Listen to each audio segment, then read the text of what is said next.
This problem we're looking for a couple things. First one, we want to find the Norton equivalent as seen by the 4 ohm resistor, and then once we have the Norton equivalent we'll go ahead and find that current I. So first thing to do in terms of finding a Norton equivalent is we want to sever the connection there, and having done that, find the Norton resistance using the look-back method. We can do that because there are no dependent sources in this circuit. So set that to 0 volts, replace that by a short. These two devices are in parallel, and they turn into a single 10 ohm resistor. These are in series, turns into 20 ohms. And these are in parallel, equal valued, so just cut it in half, and we're left with a single 10 ohm resistance for the Norton resistance. Let's go ahead and bring up the original circuit. Now we're looking for a Norton equivalent, and it's maybe natural to consider finding the short circuit current, which we know is the same thing as the Norton current. Except, especially in this case, I think that the problem really is more difficult to solve than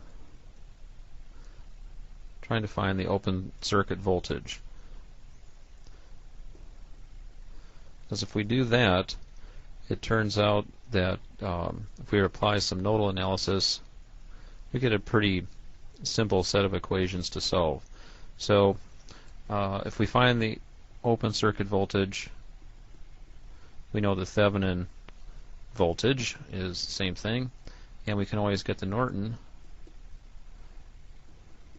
current as the Thevenin voltage over our Norton resistance, which is the same thing as Thevenin resistance, of course. So let's go ahead and give this a try. I think nodal analysis is probably the best bet for that circuit. And for our first equation, let me jot that down up here, I guess.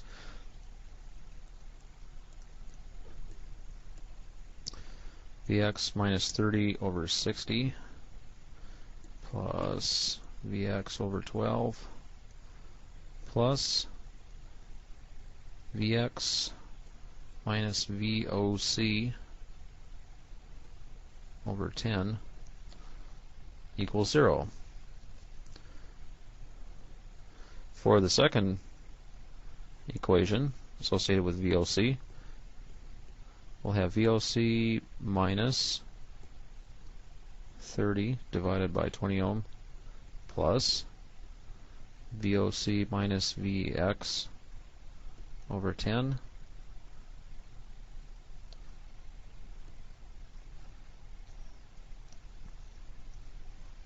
and that equals 0. So I've placed those nodal equations into Maple,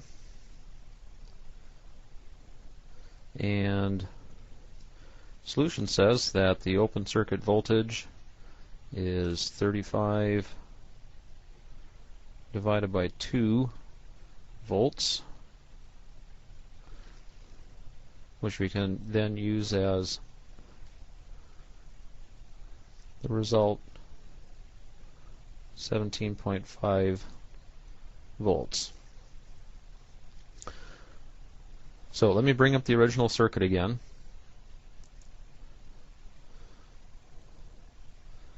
So we've found the Thevenin equivalent of everything inside here. So I'll replace it with our simple equivalent.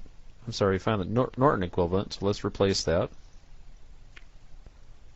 Actually, I have to correct myself again. We did find the Thevenin equivalent first. So to convert that to the current source form, do a quick source transformation. So that's going to be 17.5 over 10 or 1.75 amps, 10 ohms. Let me redraw. So now to find the current that was requested, do a two resistor voltage divider.